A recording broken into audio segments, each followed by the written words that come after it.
Halo, assalamualaikum warahmatullahi wabarakatuh.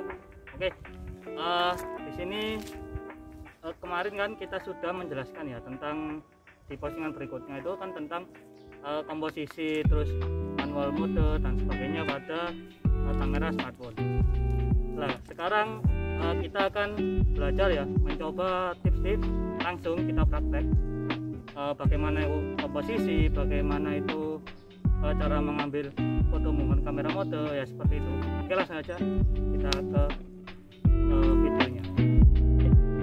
Di sini kita akan belajar mengenal fitur-fiturnya. Pada postingan yang lalu kita sudah membahas tentang apa itu kegunaan ISO, shutter speed, white balance, dan fitur-fitur lainnya seperti aperture dan sebagainya. Lah, untuk kamera smartphone sendiri itu kelemahannya perbedaannya dengan kamera profesional yaitu terletak pada aperture-nya. Kita tidak mungkin bisa mengatur aperture-nya karena umumnya smartphone itu memiliki satu aperture. Ya ada sih dua aperture, tapi produk-produk tertentu, semisal produk dari Samsung seri S yang menggunakan double aperture seperti itu.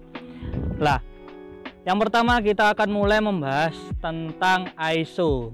Nah, ISO itu apa sih? ISO itu adalah suatu kepekaan atau kepekaan sensor lensa tersebut dalam menerima cahaya. Seperti kita menggunakan ISO 50. Nah, ISO 50 ini akan seperti ini. Berbeda kalau kita naikkan karena ini siang hari, kita akan menggunakan ISO 50 akan terlihat gelap seperti ini.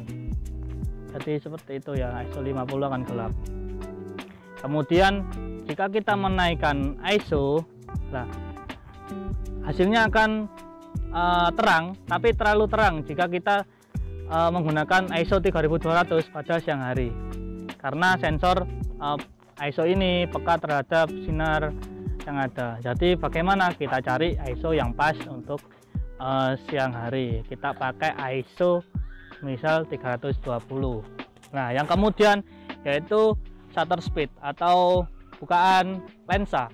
Lah, shutter speed ini bisa diibaratkan seperti cendela. Jadi semakin lama shutter speed dibuka, semakin banyak cahaya yang masuk, dan semakin cepat shutter speed dibuka, semakin sedikit cahaya yang masuk. Lah, 1/6000 ini adalah shutter speed terkecil dari smartphone yang saya pakai ini. Lah, terbesarnya adalah 10 detik.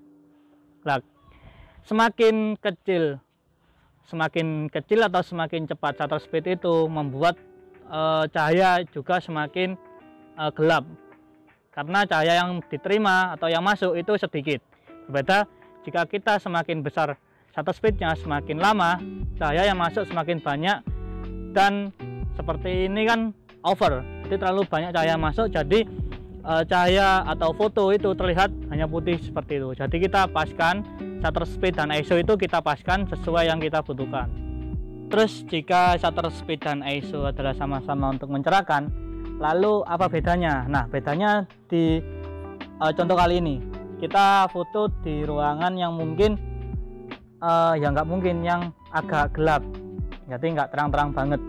Nah, di situ adalah nanti kita baru kelihatan apa bedanya ISO dan shutter speed. Oke, yang pertama kita menggunakan shutter speed yang tinggi.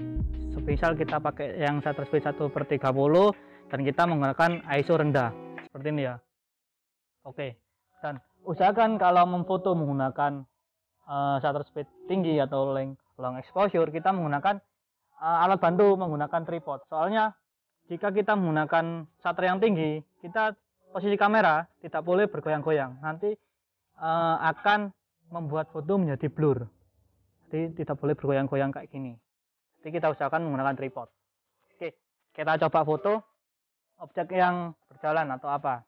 Oke, kita udah foto 1, 2, 3, nanti kita ada foto. Oke, ini contohnya kita menggunakan shutter speed tinggi. Oke, lalu kita akan menggunakan ISO yang tinggi. Kita menggunakan ISO tinggi, tapi kita menggunakan shutter yang lambat. Nah, saya rasa pas seperti ini. Nah, oke, kita akan memfoto objek lagi.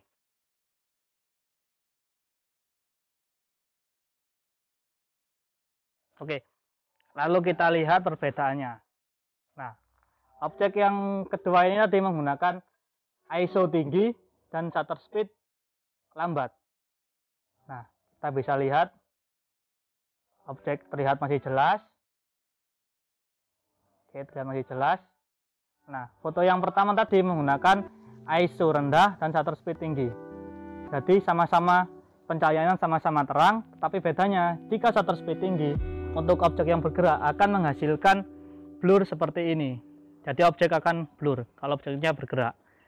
Lah, berarti apakah dengan ISO tinggi tidak memiliki kelemahan? Ada kelemahannya. Jika menggunakan ISO tinggi, objek yang gelap cenderung akan banyak noise karena lensa menjadi sangat peka terhadap cahaya. Seperti ini kita lihat banyak noise atau bintik-bintik seperti ini. Oke, mungkin itu saja penjelasan tentang ISO dan shutter speed untuk mode manual. Yang kemudian kita akan membahas tentang white balance atau keseimbangan putih. Nah, kita di sini cuacanya siang hari, cuacanya cerah siang hari. Jadi nanti kita umumnya white balance-nya ada pada kisaran normalnya 6.000 sampai 6.000-an normalnya. Nah, apa sih itu white balance? White balance adalah keseimbangan putih. Nah, kita bisa lihat di sini normalnya. Di sini akan objek warnanya putih ataupun kulit akan terlihat seperti warna aslinya, yaitu normal. Nah, bagaimana kalau kita coba turunkan white balance, akan cenderung lebih cool atau lebih biru. Nah, kita bisa lihat di sini warna-warnanya putih, warna kulitnya, warna apanya menjadi cenderung biru. Nah, kalau kita naikkan, kita perbanyaknya, cenderung akan warm atau lebih hangat. Jadi seperti itu. Nah, apa sih kegunaannya? Kegunaannya white balance ini jika kita ingin memfoto seperti foto sunrise, sunset, ini akan berguna menentukan white balance ini. Jadi kita bisa mengatur sesuai dengan keinginan kita. Jadi seperti itu. Oke, mungkin itu saja penjelasan dari mode kamera yang ada di smartphone. Untuk penjelasan yang lainnya kita bahas pada postingan berikutnya. Oke, terima kasih. Assalamualaikum warahmatullahi wabarakatuh.